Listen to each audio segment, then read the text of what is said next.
information and drain all the money out of your account using Cashapp. The very first time that I was exposed to this type of fraud was when I watched my friend get robbed for $7,000 by a scammer who was using Cashapp to transfer money out of his bank account. We were sitting in the car chilling, smoking, listening to music, and all of a sudden he gets a notification from Bank of America that Cashapp had charged his card for $1,000. So the first thing he does, he goes to Cashapp, no transactions. Then he goes to the Bank of America app, and before he can even get the app open, the notification, then another notification. And by the time he actually gets the app open, $4,000 is gone from his Bank of America. $4,000. So he immediately calls Bank of America, and by the time he gets to speak to an actual person, the scammer had already transferred $7,000 out of his account, and there was nothing that he could do about it. So he's on the phone with the banker going back and forth trying to keep his cool, but the banker's being slow about everything. And then they start going back and forth, conversation gets heated, you know how it goes. And so by the end of the conversation, all the banker can tell him is that we're going to open a case for all these transactions to make sure they weren't you,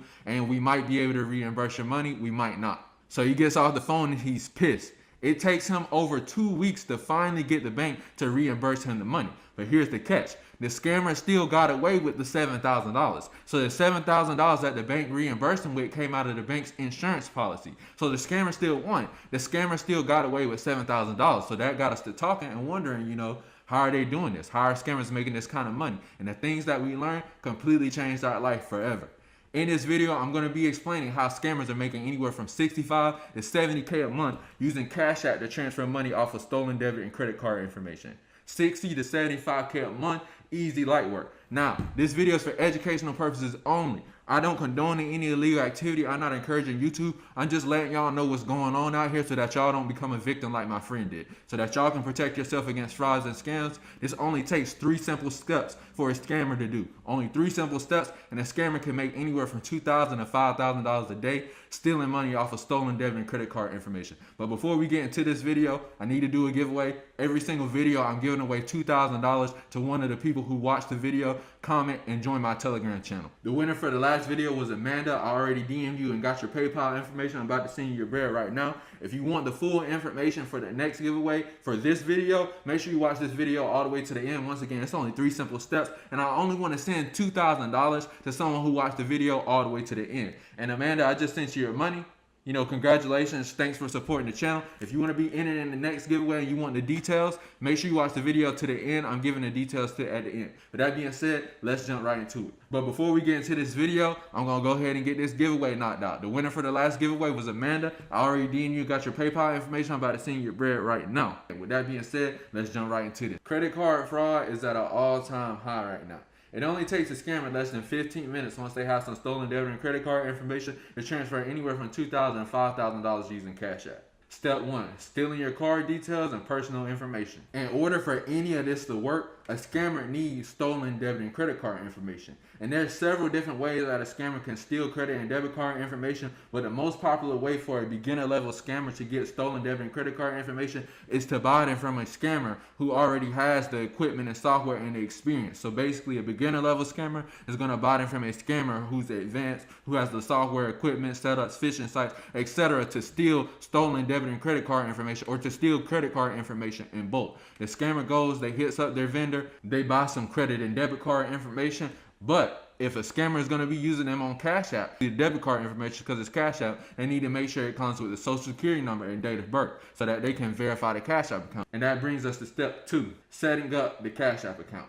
In order to transfer money off of the debit card, obviously they're going to need to set up a Cashapp account. But they can't just use their personal information for obvious purposes. They have to use the information that's on the debit card. And in order to transfer money off of the debit card, if you've ever used Cashapp before, you know that it asks you for stuff like the social security number and date of birth, which is why it's important when the scammer is buying card information from another scammer who's stealing the information in bulk. They need to make sure that the card information that they're getting is coming with the date of birth and social security number so that they can verify the Cashapp account. Now, when the scammer's setting up the Cashapp account, it's pretty self-explanatory. They're just going to use the victim's information. When they're asked for the debit card, they're going to put in the victim's debit card information. Once the scammer has verified the Cashapp account, Cashapp will now let them transfer funds off of the debit card. Now, sometimes on rare occasions, Cashapp will ask the scammer to upload ID, but there's ways around that. But for the purposes of this video, I don't want this video to get taken down, and also I don't want to knock anyone's hustle or ruin anything that scammers have going on. But if you want to know how scammers are getting past the ID verification, join my Telegram channel. Go to our shop, click the product that says Cash App Kit, watch the video, thank me later. Now that the scammer has completely verified the account, got past the ID verification, now they have a completely verified Cash App account that they can transfer money off of the debit card with. And that takes us to step 3, transferring the money. The first thing that the scammer is going to try, similar to like when my friend got here, is they're going to try for $1,000. When the $1,000 goes through, they're going to go for another $1,000, then another $1,000. And they're going to keep doing this until the card declines. Once the card declines, since the Cash App is fully verified, they can send it to any account. Most of the time, they just send it to their personal account and cash out the funds. If they want it to be completely untraceable, they can buy Bitcoin with all the money that's in the balance and send it to any Bitcoin wallet anywhere around the world. However, either way, Cash App doesn't investigate this kind of fraud. They just tell you, make sure that you don't give out your card information to people so that it doesn't happen. But when it does happen, they don't investigate this kind of fraud. So if the scammer wanted to send it to their personal account, they're going to 100% get away with the money and they're not going to get caught every single time. But if the scammer just wanted to be completely untraceable, they could buy Bitcoin and send it to another account. Either way, but there you have it. This is how scammers are making $65 to $75K a month using Cash App to transfer money off of stolen debit and credit card information. And here's a little side note. When it comes to credit card fraud with the bank and debit card fraud with the bank, they're not investigating anything under $50,000. They're just going to reimburse the customer, give them back their money. But anything that's under that is a petty loss. $5,000 is nothing to the bank. $5,000 is nothing to the feds.